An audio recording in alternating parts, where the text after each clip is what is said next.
Okay, so there's this big story coming out of Maryland. I just saw it in the morning news. I read it about 2 or 3 days ago. Here it is. This couple in Maryland entered into contract to purchase a house. It appears as if they purchased it with a bank, and the property was foreclosed upon and theoretically vacant. And then after they enter into this contract, they drive over to the house and find that there's somebody living there. And they're surprised, as you would be, of course. Like, why is there anybody there at the house that I just bought? So that raises two questions. First off, can you like occupy a home? Well, there are in some states like squatters' rights, and that could be at play here. And two, how, as a real estate agent, do you make sure that your client doesn't end up in this position? Because let's remember that when you're buying bank-owned property, highly likely the bank has never lived there, right? It's just a line item on some spreadsheet to them at the corporate office. The bank has probably actually never even been to the property. So it's incumbent upon the agent to make sure that your buyer doesn't run into some problem like that. For some reason, the agent here doesn't see it like that. I wonder why. All right, here's from WUSA 9, CBS affiliate in Maryland. Signed a contract with a bank to buy this foreclosed vacant house. Yesterday, the wife says she drove by to take a look at their new home, saw a U-Haul in the driveway with people moving in. Tonight, they're still there and refusing to leave.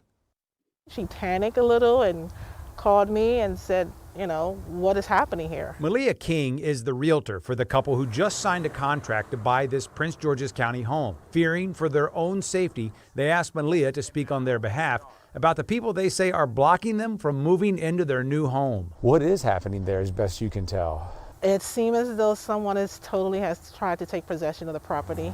Well, I don't know. It just seems like someone's tried to take possession of the property. I'm just the buyer's real estate agent. I don't know anything. Oh my God, it's your job as the buyer's real estate agent to make sure that bad things don't go wrong. That's your job. And, you take precautions on behalf of your client, because in the 1 out of 1,000, 1 out of 10, 1 out of a million chance that something could go wrong, you are there, as should be the attorney closing the transaction. Although a lot of times, technically, the attorney, especially in Massachusetts, the attorney closing the transaction works for the lender, if there is a lender. If there's no lender and it's a cash deal, then technically the attorney closing the transaction works for the buyer. But almost always, the attorney works for the lender.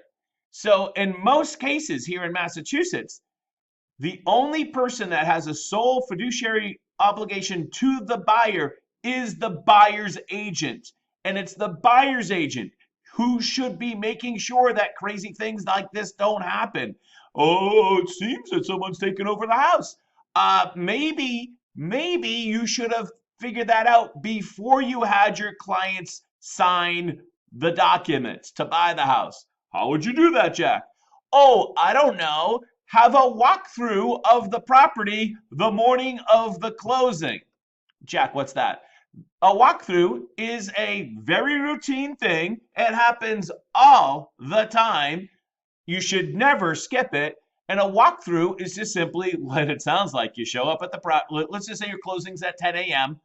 You show up at the property at 9 a.m. with your buyer's agent, and they should have arranged for access to the property, either with the list agent showing up or somehow they give you a lockbox key, whatever. Authorized entry, you have agreement with the list agent to enter the property before the closing. So it's approved, you're authorized, and you walk through the property and you make sure that it's free of occupants, free of debris, and free of personal property. And it's a 15, 20-minute walkthrough, depending on how big the property. Pretty basic visit, right? Shouldn't be that big of a deal. You might, in most situations, at the worst, you're going to have like a question like, okay, where did they put the garage door openers, or some basic question like that. But it's pretty straightforward little visit. And why do you do that?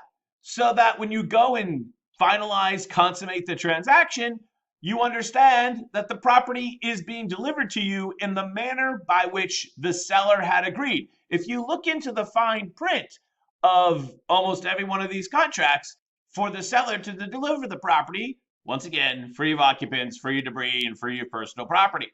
And if they don't do that, then as the buyer, you can, depending upon the wording of the contract, consult legal advice. I'm not a lawyer. You can negotiate a discount. You might back out. You might simply delay the close. There's a number of different strategies that you can take at that point to make sure, and I've vlogged about this on this channel before, to make sure that you as the buyer don't get stuck with a problem here.